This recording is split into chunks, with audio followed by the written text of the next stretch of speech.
so good. I love Zoom. Yeah, okay, so I believe we are successfully recording as of now. Oh, good. Right, that didn't take any kind of confusion.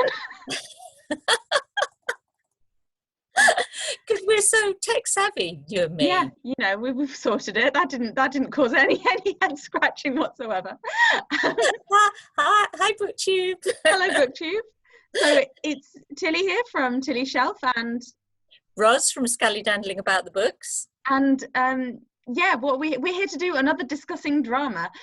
So as Ros mentioned on her channel the other day, we are going to be talking about the plays that National Theatre Live are providing for free during the period of lockdown. Probably not all of them, but a couple of them.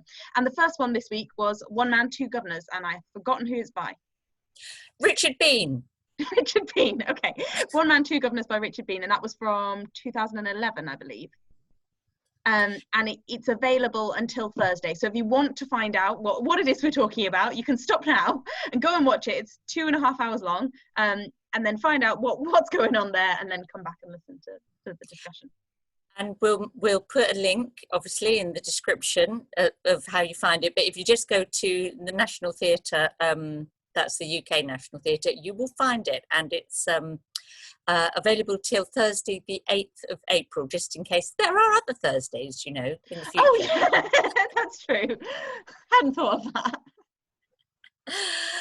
And yeah, it's 2.5 hours, and it goes like that because it's a very funny play. Yeah.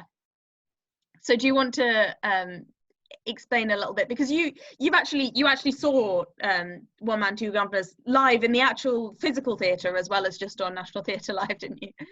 I did. So I saw it in 2011. This production, the production that then was filmed for broadcast, as it were, on National Theatre Live, and it has been described as one of National Theatre's plays of the decade.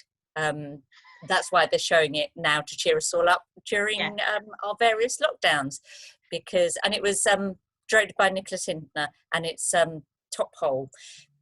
But what I hadn't done was read the actual play itself. So it's really lovely to have done that now and be able to see it on paper and match that with the production. Yeah. And it's pure comedy. Like I don't know whether you're going to find extra layers, but really, if you're going into this play and you don't know anything about it, what you need to know is it is just there's not many layers to it. It's slapstick. It's people being stupid, it's people, you know, tripping over each other and saying stupid things, and it's a couple of one-liners and things like that. It's just funny. It doesn't try and do anything other than really be funny, I don't think. I mean, you know, correct me as we go forward, I'm sure. Yeah, no, I completely agree. I think there are two plays that I can think of that I've seen live in the theatre where I've been like laughing so hard that I've been worried about whether I was going to keep breathing. And one of them was this one, and the other one was a Royal Shakespeare Company production of A Midsummer Night's Dream that you and I, again, we both saw that one, and with the Mechanicals, their little Pyramus and Thisbe play. That was the funniest version of that I've ever seen, and I really was nearly wetting myself. Actually, it was so funny. But this was the other occasion when I've really been reduced to hysterics in the theatre. You're right. There aren't other layers really. It's wordplay. It's physical humour. It's character humour. The whole. It's a bit like, you know, the Shakespeare, you know, Comedy of Errors thing about, you know, the joke is about. That was exactly the play that I would think to compare it to, definitely. Yeah, using twins basically, and people pretending to be each other and using the fact that they look the same, or and people just never quite crossing over with each other, and loads of like slamming doors and things. It was a little bit kind of pantomimey, where like you turn around to the, you know, like there's one thing happening on the left and one thing happening on the right, and oh, he's behind you. Not exactly to that level, but there was that kind of aspect to it. Yes, absolutely. And there's a reason for that as to why it's kind of pantomimey and farcy, and that's because this is a modern version of an Italian Commedia Dell'Arte play, and I could talk a bit more about that in a bit. But do you want to talk a bit about sort of the characters and how it goes? Okay, so just to, I guess, briefly give you an idea of what the hell is going on, because none of the characters seem to know. No, so nobody knows. In Brighton in 1963, and it's kind of like a couple of shady characters. It's so difficult to explain. It's like, what's going on? But the central point is there is one man who, in the National Theatre version, is played by James Corden. Is that? Did I get his name right? Yeah, cool, good. James Corden, and he is working for one guy, and then he gets asked to work for another guy as well, and he's like, yeah, why not? So he's one man, and he's got two governors, and it's all told in this kind of like slightly Cockney accent, I suppose, or not quite. And the comedy comes from him sort of trying to negotiate working for two different employers who are staying in the same building and keep asking him to do the same things, and he is a very stupid man, and he keeps getting very confused, and he is also very, very hungry. Hungry, this is a key point. Yes. And one of the things I really loved about this, and like the funniest moments for me in the live version that I've watched just over half of it on the YouTube broadcast. I didn't have time to finish the rest of it. I will do. Was the amount of audience I was going to say we wanted to get this filmed and up there so that anyone watching this might have the chance to actually catch the play while it's still on, and it's only on till Thursday. Hence, that's why we're cracking on. So yeah, what was I going to... Oh, the audience participation. That was hysterically funny. That was just brilliant. And I don't know why I was talking about that just now. Oh, because of the hunger and the sandwiches. But I'll hand back over to you, and you can talk about Commedia dell'Arte. Okay.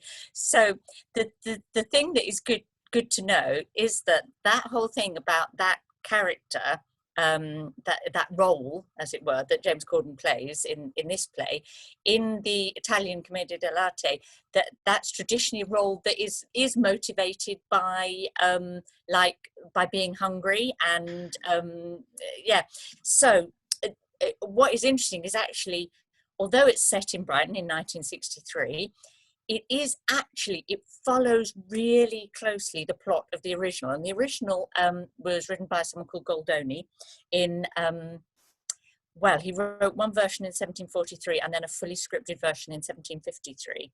Mm-hmm. And how Commedia dell'Arte kind of worked was it had like kind of fixed characters, like, so the James Corden character in this production was like a sort of Harlequin type character. And there's the character Pantalone, and there were fixed characters, and they had particular costumes they wore and particular masks. You've got your hand up as if you want to say something. Yeah, because I've been told that's what you're supposed to do in Zoom. Is that not right? Yeah. It is. I'm just going to look really silly. So that's the sense in which it's like a pantomime, because when you go to a pantomime, you kind of know what you're expecting in terms of like the certain characters that will be played in a certain way by a certain type of actor as well. Exactly.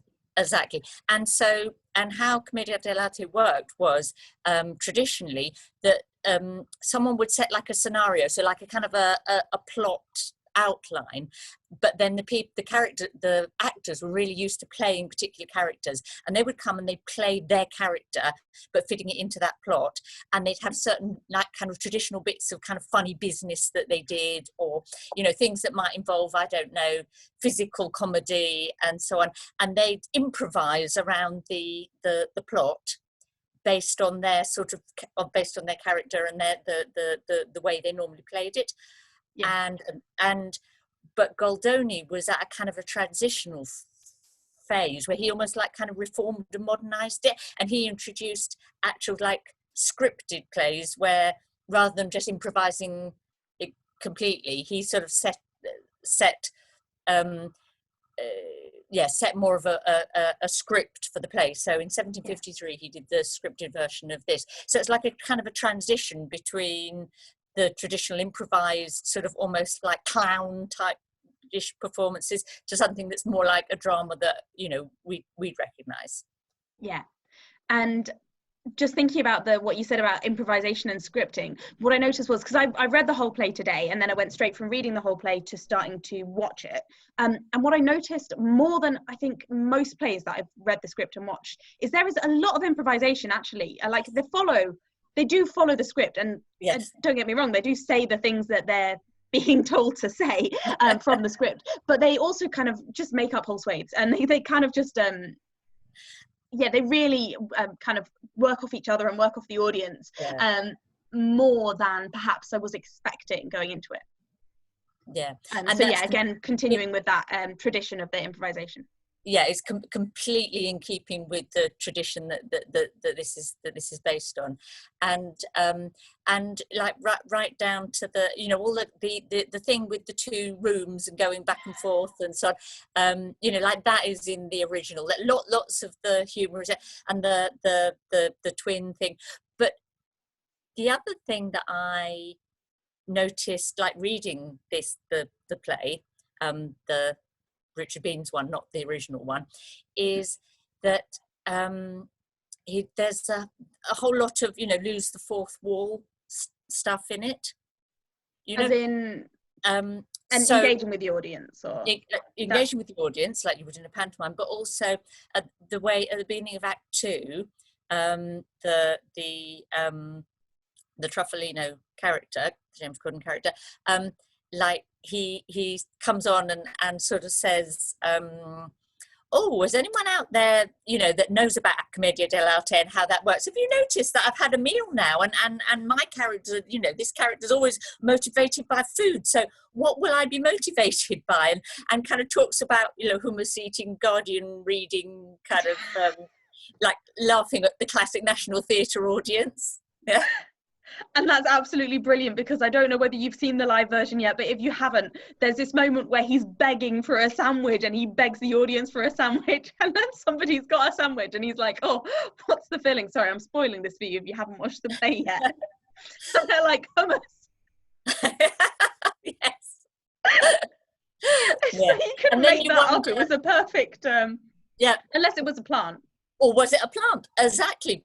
And that is, so it's that, I guess what I think is really clever about this play is, as you say, it's not a multi-layered in terms of sort of emotions and deep human stuff.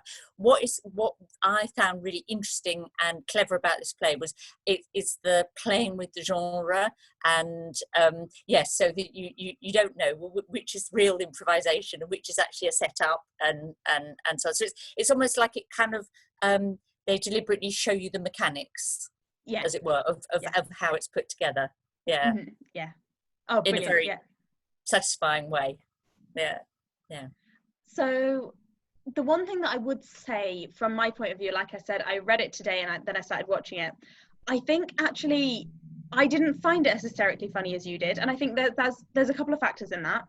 I think one is the way that you watch something on YouTube compared to the way that you watch something in a theatre. And I wasn't surrounded by other people who were laughing. In fact, I was sitting on the sofa, and then my partner was on the computer over on the other side of the room. So it was kind of, every time I laughed, I felt a little bit, even though he was wearing headphones, I felt a little bit self-conscious. And then, you know, it wasn't as immersive. But I don't think that was such a big factor as the fact that I read the play before I watched it. So a lot of it, as you know, as we've said, it relies on slapstick, and it relies on one-liners. So I'd read the one-liners, and they did make me chuckle when I was reading the play, but that meant that they were slightly less funny in delivery in the play, because I knew that they were coming. And then secondly, then all of the slapstick stuff, it was kind of like I was waiting for the next line to happen, even though I was trying not to. I was just conscious of the fact that this, like in the play, in the stage directions, it says something like opportunity for physical humor here, or something like that. So it kind of gives the actors, oh, you can play with this if you like. So I kind of knew that this was like the actors making something up. So it took a little bit of the magic out of it for me, I think, doing it that way around. So another time I would have, with a play that's so heavily comedy, I would watch it first and experience, you know, as a play is supposed to be experienced, I suppose, and then go and read it to get the kind of the background. I think you're probably absolutely right, and I probably should have said to you watch it first. It didn't occur to me to think to do that. It didn't occur to me either. I suppose I've never thought to read a play like this before. Because the plays that you choose to read are usually, one chooses to read plays that are a bit more literary or something. Exactly, yeah. So it was quite interesting actually to read a play that wasn't literary, that was just written for fun. I did notice the version that we read, which was the Kindle version, it had quite a few little typos or missing things, like missing stage directions and so on, but it wasn't a big problem. But I suppose that's a factor also in it being quite a modern play, so it's not had that kind of long-term editorial oversight, insight. I don't know. Yeah. Yes. I think I know what you mean. Yeah. I don't. Anyway, I think we should keep this fairly short, because I have a feeling that the playback sound won't be as good as our sound and video quality normally would be. So maybe we should keep it short and just encourage people to go and watch it. But then it would be really lovely to have comments after people have watched it as well. Yeah, and definitely. I would love to hear what people think who've actually watched it, and that's the brilliant thing about this National Theatre Live, and I love it, and I hope that they keep doing it for as long as we have to. As long as we're inside. Yes, they're doing a play a week for 4 weeks, and I think the other one that you and I might do and talk about is probably Twelfth Night. Of course. Of course. How did I guess? Because is that somebody's favourite play, possibly? Who could that be? Who would like Twelfth Night? I don't know. I can't think. So, bye everybody, and bye Tilly. Bye. Bye, take care. Stop recording, that's the button I'm looking for.